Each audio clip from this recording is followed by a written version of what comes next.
Hey, welcome to Let's Unravel, and I'm your friend Christina. So, hot take. Should all musicians that write their own lyrics be considered poets? Kind of like a modern day poet. You let me know your thoughts in the comments down below, and I'll let you know my thoughts at the end of this episode. So, thanks for stopping by. Whether you're a new listener or a friend of the show, I just want to say welcome. We have some pretty exciting things coming up on the horizon. I have an interview scheduled for the end of this month that I will be recording, and I'm really looking forward to it. And that interview will be released in the month of November. And you are not going to want to miss this conversation.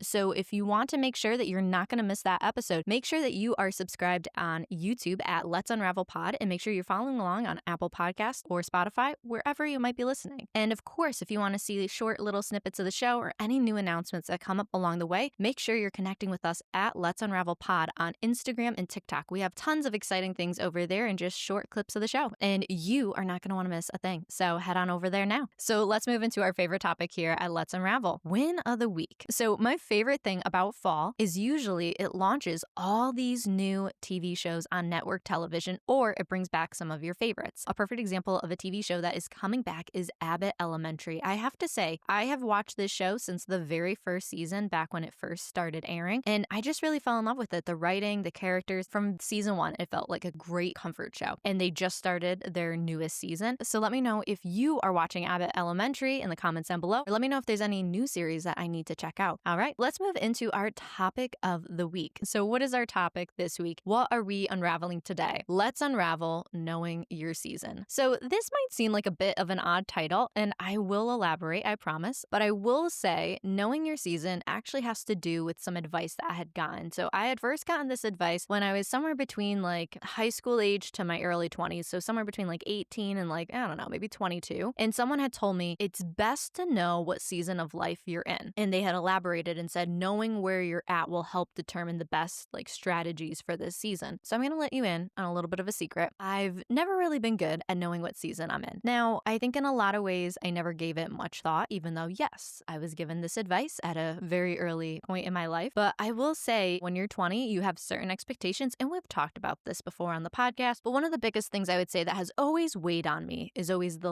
shoulds, the coulds, the woulds, like that type of thing. Like you should go to college, or maybe you could get married in your 20s, or you would have a house. You know, you have all these shoulds, woulds, coulds that come up. And one of the things that I've really learned now with being in my later 20s is that your 20s is a great decade of your life to start establishing a foundation. And so a lot of times when we think about this idea of a foundation, I think it's so easy to be thinking about it in the sense of like, I have to go buy a house, when really you need to be looking at your 20s as the foundation of who you are as a person, not about things. It's not about obtaining things. It's more about obtaining experiences. And I'm going to tell you right now, before we move forward, don't let the anomalies of the world dictate your success within your 20s. Basically, what I'm meaning is anytime you read an article about how some like 21-year-old kid is running a multi-million-dollar company, or they sold a multi-million-dollar idea, they are the exception to the rule. So don't compare yourself to someone that's the exception to the rule, because I've done that before, where you look at certain people and it's like, oh, like, why didn't I come up with $1 million idea? Even when you try to compare yourself to people in your own life, it doesn't always work out well. And so when we look at our 20s, and if you can focus on this idea of knowing that your 20s are the foundation. So it's all about trying new things. Like this is the decade in your life where you want to try as many new things as possible, and you're having a lot of adult first-time experiences. So whether it's renting apartments, whether it's buying a house, whether it's having that first adult job that you really, really care about, going on those interviews, sitting in those rooms, having that like anticipation. I mean, I think about job interviews and they're exciting because you know it can lead to new possibilities and new opportunities, but they're also terrifying because it's this idea of how am I going to present? It's a lot of times your first experience with it, or maybe it's the first job interview that you actually care about, because even though a lot of people have had jobs in their teenage years or early 20s during college, but to actually be sitting in a job interview where you're like, I really want this job. The ones where you sit there and you're like, if I get this, this could change the course of my life. And I've had job interviews that have fallen so flat. I was a shoo-in to get some of these jobs and they've just completely fallen flat. But that's life. Like things like that happen. I remember I had one job interview where I had a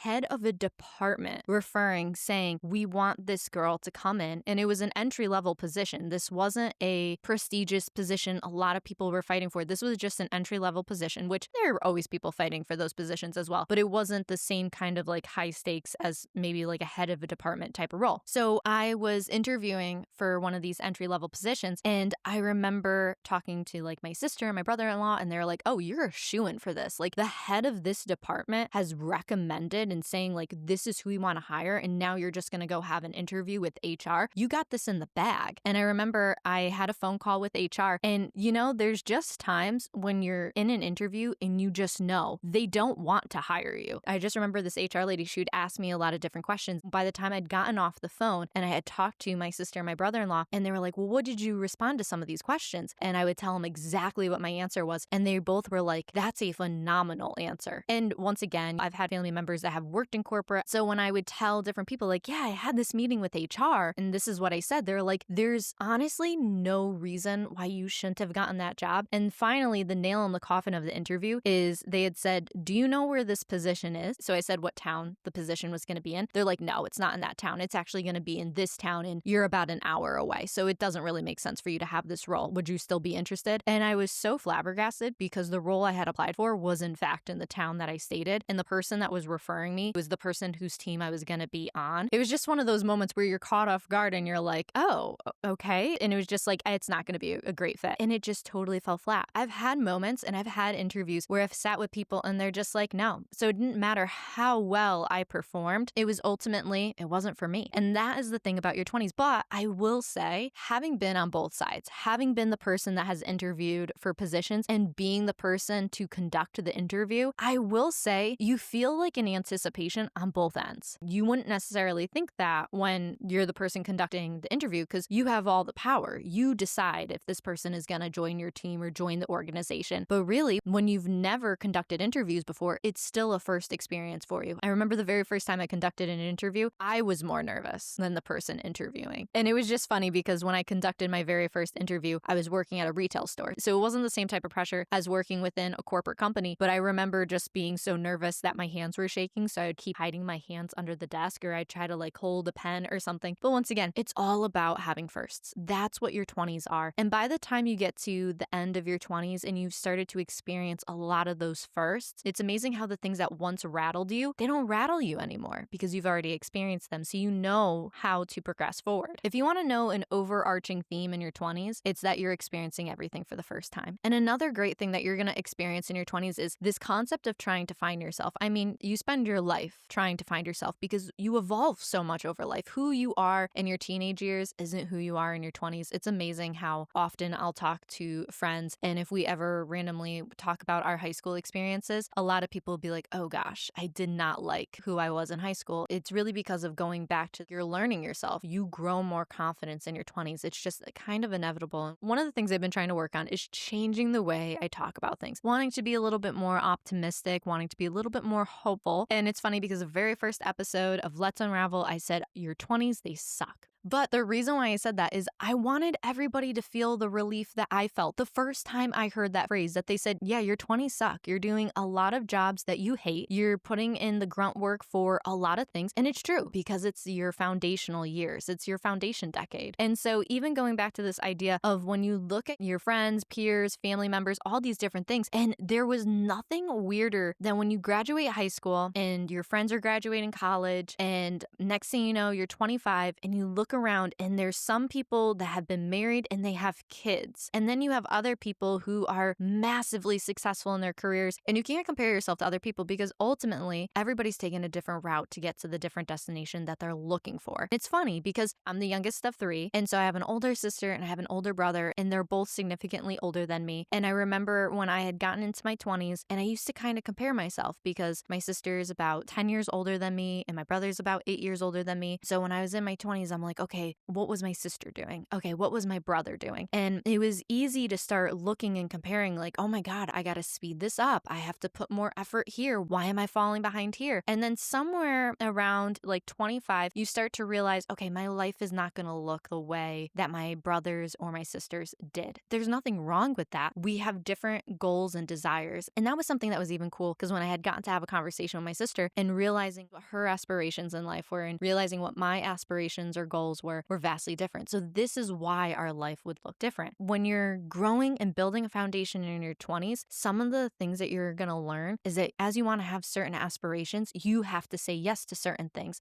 that other people might say no to. But then things that other people say yes to, you might have to say no to. So if you are someone that wants to work in a startup and you really want to hit a high level manager position, you might be working somewhere between 40, 50, 60 hours because it's what's required to get to those levels. Whereas someone that doesn't have a desire to be a manager and they just want an average 40-hour work week, which is completely fine, but they're not going to say yes to working 50, 60 hours. They're completely content with doing the status quo of what the role is. And that is the uniqueness on knowing what your season is. So it seems like I've done some rambling, but really what I want to bring us into is this idea of there's different types of seasons within your life. So even within your 20s and realizing, okay, my 20s get to be this decade of it being my foundation, having new experiences, but also within your 20s, you're going to have these seasons, these little pockets of moments. And some of these seasons are anything from being in love, that first adult relationship that you actually have where it's not just puppy love or high school, but this is different. You're doing life together. You're thinking about grown-up things. And then you have these moments and seasons where you're in school, whether you're in college, whether you're going to get your master's, whether you're doing certifications. Like there'll be these little pockets or seasons in time where you're doing those things. Then you get to certain seasons where it's all about your career. So maybe it's one of those things if you're a woman and you want to have a family and you're thinking, I only have so many years, you're gonna make seasons of your life all about your career. And it's the same thing with guys too, where maybe it's you want to make partner or you want to make manager and you're thinking about time frames of how you want to do things. And once again, you're looking at these seasons of life where it's all about your career. And then you have these other seasons where maybe you're stepping away from one thing to pursue another. And the perfect visual I have of this is seeing the TikTok videos of people saying, I quit my job to go travel the world. I thought I wanted this career and instead I wanted something entirely different. Instead of staying with the original thing they were pursuing, they decided to step away to pursue something else. And to them, it was something better. And then you have these two other seasons that are really unavoidable. These seasons that will be like the dry patches, the ones where sometimes you're trying really hard to achieve or do something. You're trying really hard to get that job. You're trying really hard to gain a new skill and it just doesn't work. You're really hitting a dry patch. And then you have the other seasons where it's almost like everything is working in your favor. It's like this wind of success where it's like no matter what you look at, you can obtain and you can do. And both of these seasons are unavoidable because at some point in time, you will hit certain patches. But once again, this goes back to these are the different seasons. These are the little pockets in time that you can have. But when you know what season you're in, so if you know you're in a dry patch, and I will say I've had times in my life where I've had dry patches and I've complained the whole time. And of course, I feel horrible for like my mom, my friends, my family that have had to listen to me complain when I've hit dry patches. And honestly, all that ends up happening is I walk away from that moment in time and I'm like, man, I really wish I did that season better. I wish I didn't complain as much and hindsight is 2020. But ultimately, for me, something I always think about is I'm like, I want to try to be gracious. I want to be gracious in all the things that I do. And a lot of times I'm not. You know, like you're human and you fall short and you don't always quite measure up. But when you know what season you're in, so when you start to notice, no matter how hard I try, I'm giving it more than just the good old college try. You're really trying. You're waking up early and nothing's really being pulled together. Nothing's really assembling quite right. It's that dry patch. But the thing is, at some point in time, that dry patch will come to an end. But what you're left with is really how did you respond to it? And it's the same thing when you hit these success waves where it's like you want to lean into it. You want to get as much as you possibly can out of it. And that was something that I always liked, especially like with Olympians, where they would go to the Olympics, they would medal or place or whatever. And some of them, like last year's Olympics, some of the Olympians ended up doing Dancing with the Stars. And I'm like, oh, they're really capitalizing on, they had this massive win. People know who they are and they're leaning into it. You can create a whole new trajectory for yourself. So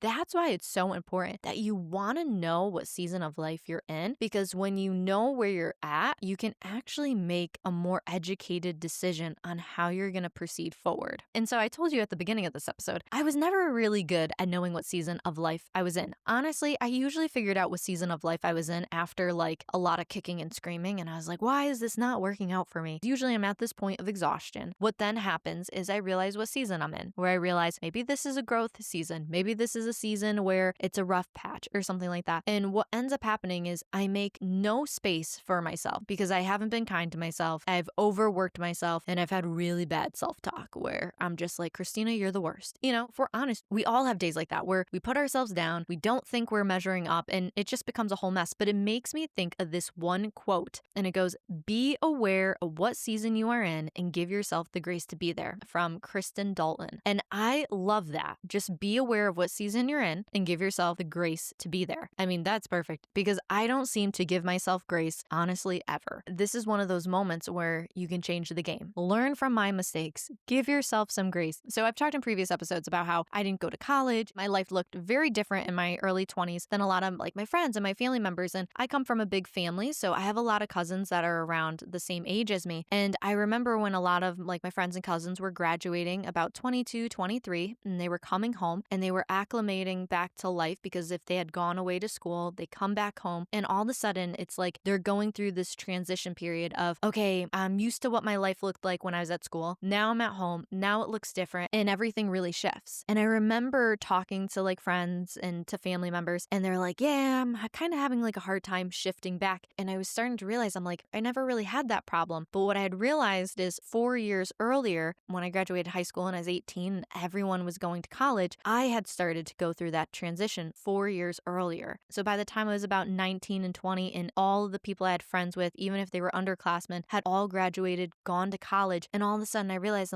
oh, I already made that transition. It was almost as if I was advanced in that one particular area because I didn't have to go through that learning curve of what does life look like because I was already doing it. And the funniest thing is I had a cousin, he's around the same age as me. We were in the same grade. And I remember when he had come back from graduating college. And at this point in time, I was already a supervisor in a retail store. And it was one of these moments where when I looked at my life and I'm like, wow, it's crazy to think about how vastly different our lives look because he's just coming home. He's starting to propel himself into his career. And I'm over here and I already have the responsibility of running a store and doing different things. One isn't better than the other, but it goes back to this idea of you can't compare one person's journey to someone else's journey. Because I hadn't gone to college, this also opened up a lot of opportunities where I was always the youngest person in the room. So even when I had gotten promoted to being a supervisor, and I had a lot of the district people in the retail store always asking, oh, how old are you? And when I'd tell them I was about 21 or 22, they were like, oh my God, you're 22 and you're running a whole store. This is crazy. And that was really this idea that I was always met with was that it's what I was doing was unusual. But once again, when you're in your 20s and it's your first experience of everything, I'm assuming my first experience of things is the status quo, when really sometimes the things I was experiencing was the anomaly. Because I had started to experience being the youngest person in the room, that by the time I had gotten to be 25, gotten to be 26, and I was working in a startup, and all of a sudden it's like I'm sitting at a table with the CEO and just all these other individuals, all of a sudden I started to realize I'm not really intimidated by them because I had spent the last several years constantly sitting at tables with people that were older than me. And one of the things I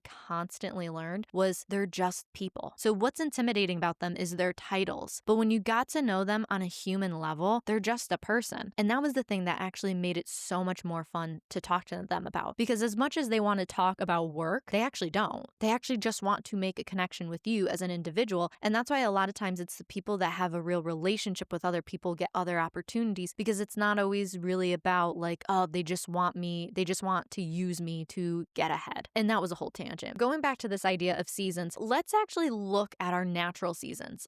I'm talking spring, summer, fall, winter. A lot of times when we think about spring, and this idea of spring is you think about growth and everything is new and it feels hard in the way that you have this learning curve. And when we look at summer and winter, these are our intense months out of the year, depending upon where you live. I live in New England, in Connecticut specifically. And summer and winter can be very intense months living in Connecticut. So summer, it's kind of like that heat. It's that fire where it's it can get really, really hot and it can kind of be so hot it's gross. Then you get to winter, and winter can be really, really intense because it gets to be really, really cold, really, really frigid, and you have snow. And so once again, you have this frigid, cold feeling. But what's really unique about these is it gives you an opportunity to focus, because within intensity is an ability to focus. So when you're in a summer or a winter season in your own life, like I said, it could be any of those specifics of love, career, you name it. Especially if you're in a career and you want to get really specific on something. These summer and winter months in your life, not necessarily physically, but these summer and winter months in your life can be really crucial because it can help you focus and narrow into a certain area, and it'll help you create a new skill or personal matters and different things like that. And it will help you and actually could project you into a different period of your life. Now, when I think of the month of like fall, autumn, that type of thing, it's a settling and it's a changing because once again, in Connecticut, you always know when fall is coming. It's like you could feel it in the air, but you can also see it because the leaves are changing colors and the leaves are falling from the trees. And it's this settling, it's a changing, but oftentimes there's this stillness to it, but it brings a lot of stirring for more too. So if you're someone where you're trying to identify what kind of season you're in, I think one of the easiest ways to look at this is looking at it through the spring, the summer, winter, and the fall idea, because it's much easier to kind of pick big lump sum category than trying to get really, really specific and you kind of lose the point of it. If there's one thing I've learned the most in all this talk of seasons, it's that seasons build upon each other. It's funny I say that because my mom would tell me all the time, like one thing leads to another. She would say that all the time. And I never really saw it implemented in my life. So,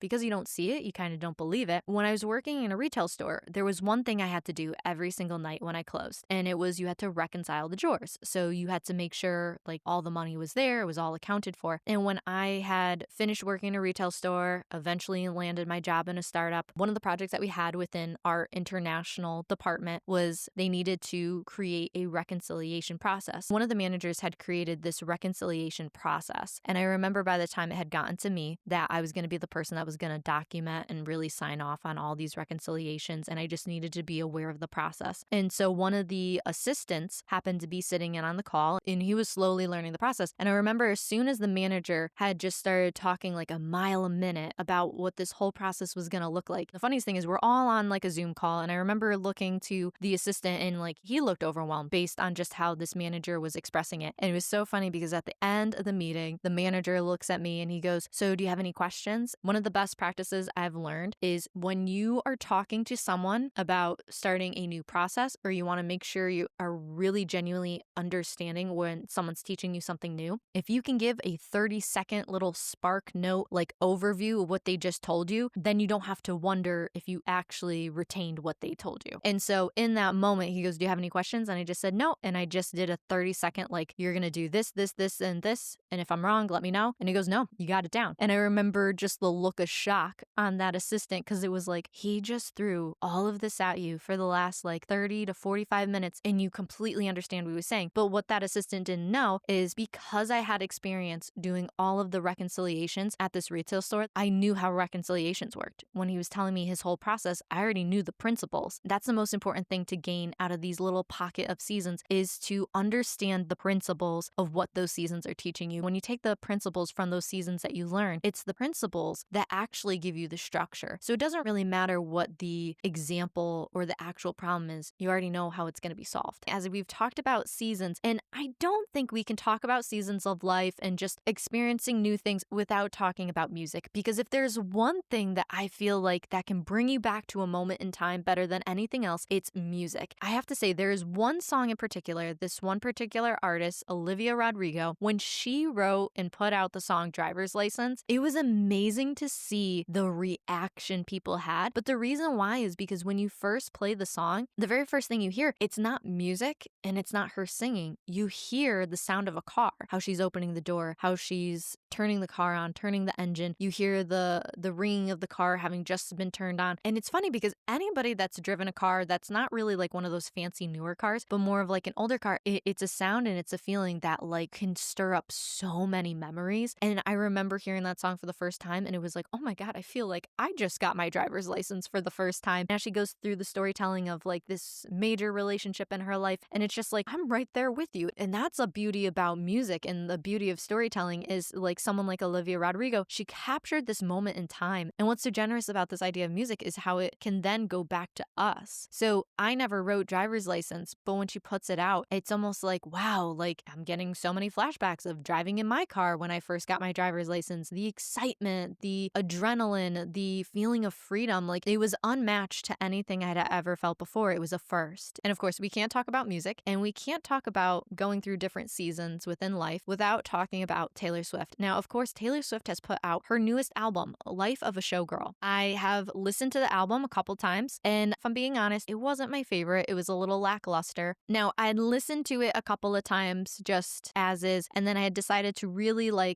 wanted to hone in and really take a look at it for what it was. And I had listened to it while going through the lyrics. And in a lot of ways, when you look at Taylor Swift's songwriting, what she does is she captures moments in time. And then she's also done this really creative thing in creating seasons around her albums, and she's called them eras, hence the Eras Tour. And even with this newest album, Life of a Showgirl, I mean, in a lot of ways, this album is something really beyond the average person because it's really expressing what her life has been like in this process of really being one of the most well-known people in the world. And so with this album, you look at it, she's telling a story in this reality that is hers, but very few people will actually experience themselves. You know, I've seen a lot of TikToks, heard a lot of opinions. Some people love it, some people hate it, some people don't think it's her greatest work, you know, all these different things. And putting all of those things to the side, it goes back to this idea of everybody has their own experience within things. I mean, who are we to say one person is right over the other, you know? And it just goes to these ideas of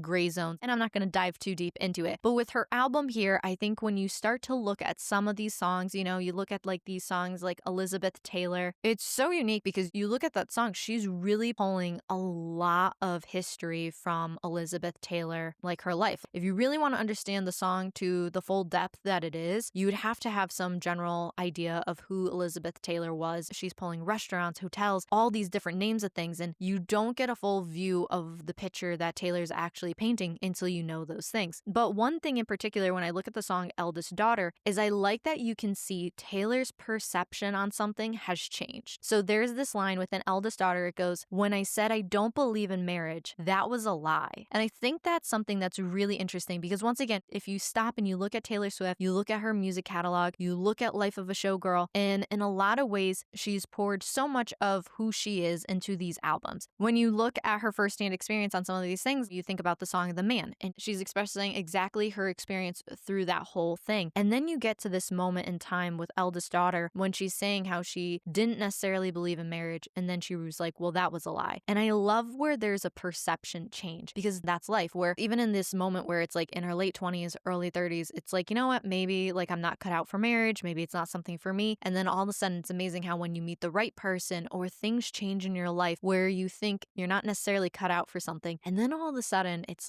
your perception on it changes. That goes back to seasons because when you know the seasons that you're in, where it's she was in previous relationships, when she was in a previous relationship, if she knew her partner had no desire to get married, then she would be very aware that marriage isn't on the table. But then when all of a sudden she gets into a new relationship and marriage is very much a focal point, all of a sudden it's your perception can change. And I think that's also another reason why when we're in certain seasons, and especially as women, and occasionally, you know, it happens for men too, but how often do we lie to ourselves? How often do we settle and tell ourselves, yeah, you know what, it's okay. I was never really cut out for marriage. I don't know if I necessarily ever really cared. But then all of a sudden, when you find someone that's able to really accept you for who you are without really any doubts, it's amazing how the things that you once were willing to settle for, it's almost they get reawakened that it's ooh, I don't want to settle for this anymore.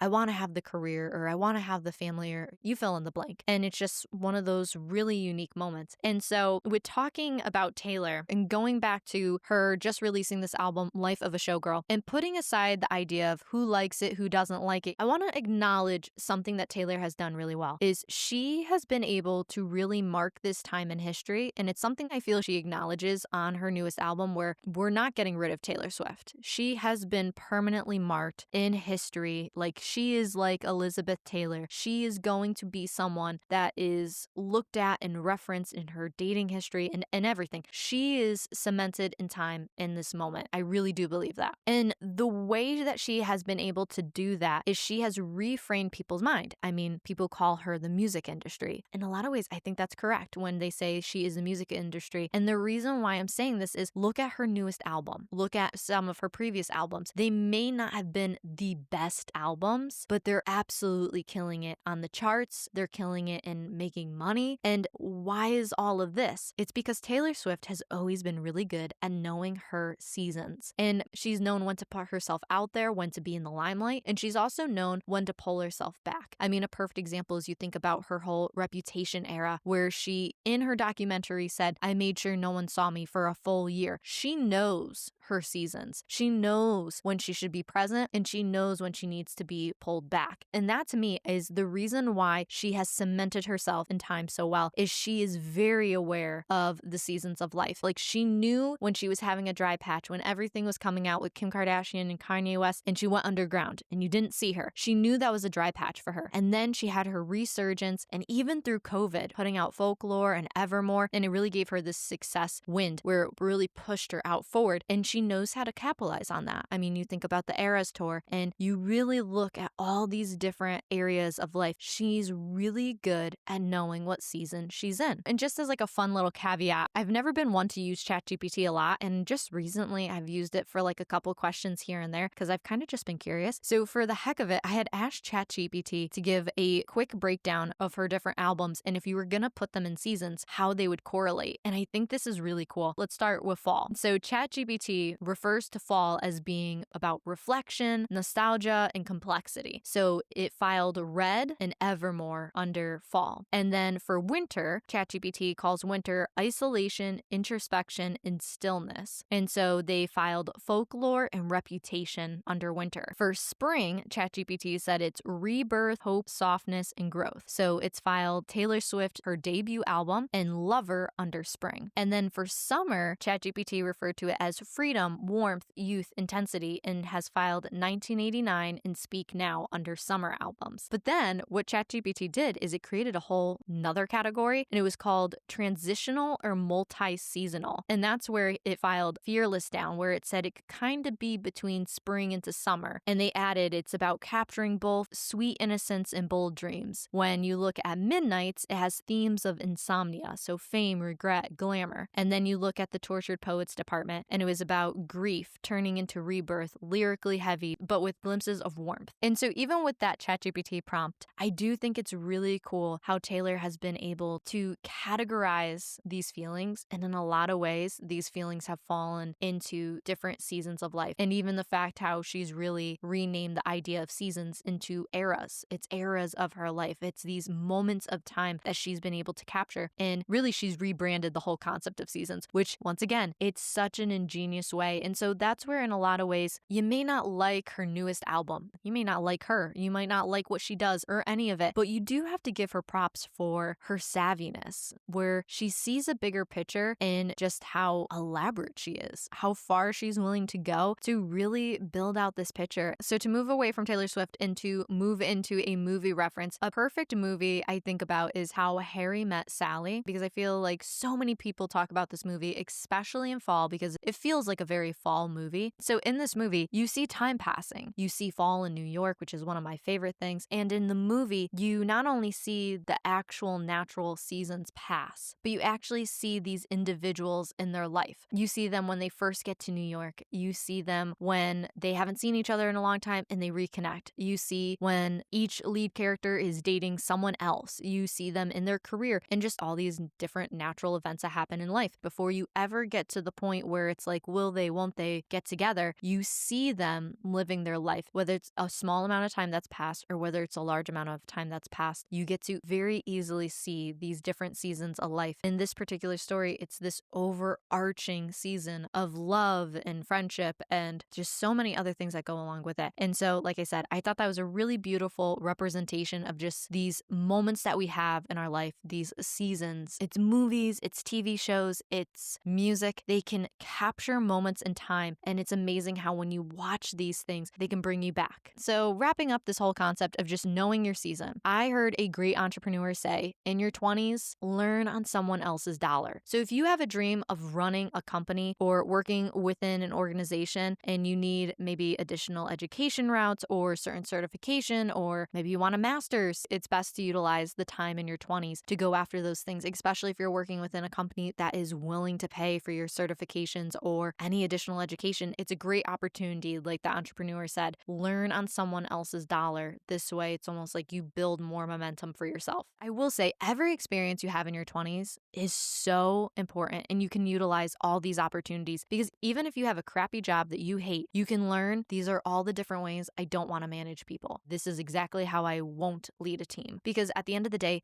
knowledge is power. The more rooms you can be in, the more projects that you can be a part of, you can see things that are working successfully for people, and you could see things that just aren't working. And that has been something that I have found so dynamic in having all the different experiences that I've had. I've had really successful teams working in a retail store, and I've had really successful teams working at a startup. And then I've seen in a lot of different areas, things really fail and fall by the wayside. And once again, there's always an opportunity to learn and to gain something out of it, even if it's just to observe what's going on. I'm going to give you these 3 little moments of wisdom I wish I had earlier in my 20s. The first one is really going to be some seasons feel like they're going to repeat themselves. And I've been in places in my life where the season looks scary, familiar to other moments in time, but the difference is me. That's the difference in the season. It's not what everything looks like, but actually what's different is who I am. So the outcome turns out differently. The second piece of advice I'd give you is your season can either be melancholy, so sad and depressing, or it could be sunshine and rainbows. And ultimately, it's really based upon your response to it. And that's something, like I said, where I'm like, sometimes I wish I was a little bit more upbeat or a little bit more encouraging of the season I was in, or I just tolerated it better. And this actually leads me into my third piece of advice, where I'd say, don't have remorse over past seasons. Having remorse, having regret, it eats you alive. And the thing is, you can't go back and you can't fix it. All you can do is do better the next time around. And that goes back to my first piece of advice, where it's like when something feels similar, it's an opportunity to reshape how you're actually gonna address it, because the outcome could be different. So I hope those 3 pieces of advice helped you in any way, whether you're in your early 20s, mid 20s, late 20s, you name it. I hope that somewhere along the way, it helps you and it benefits you. So moving into one of my favorite things to do is summarizing this whole episode into one phrase. So episode in a phrase is seasons shift perspective. All right, without any further ado, let's move into sticky thoughts, thoughts that stick. 1, every season builds upon itself. 2, some seasons feel like they repeat themselves, though your response could be the thing that changes. 3, you set the tone for the season. And lastly, 4, seasons shift perspective. So thanks for hanging out with me, and thank you for talking all about knowing your season with me. I hope this helped you somehow. And if there's any part of the show that you really liked, all of your likes and comments really help boost the algorithm so we can get this show out to more people, because you never know, this could be someone's new favorite show, and that could actually be all because of you. So I'd love to connect with you more. You can connect with us on Instagram, TikTok, and YouTube at Let's Unravel Pod. If you enjoyed this week's episode or the podcast show in general, please leave a review on Apple Podcasts or Spotify. Your comments and 5-star ratings go a long way. Also, please don't forget to hit that follow or subscribe button wherever you might listen to stay up to date on all new episodes. We release new episodes every single Thursday, and you're not going to want to miss a thing. Well, I guess it's that time of the episode to tell you my hot take. Do I think all musicians that write their own lyrics should be considered poets?